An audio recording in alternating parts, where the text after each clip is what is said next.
দেখুন, এমনটা অনেক সময় হয়ে থাকে, আমরা মোবাইল ফোনে যখন ইন্টারনেট অন করি তখন যদি কারোর ফোন এসে যায়, ফোন আসার সঙ্গে সঙ্গে দেখবেন ইন্টারনেটটা অফ হয়ে যায়।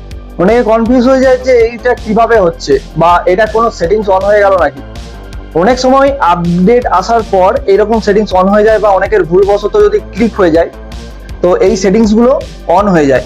তো এটা কিভাবে আপনি ঠিক করবেন, এই জন্য ভিডিওটা আপনি এন্ড পর্যন্ত দেখুন, নাহলে আপনি মেন টপিক মিস করবেন।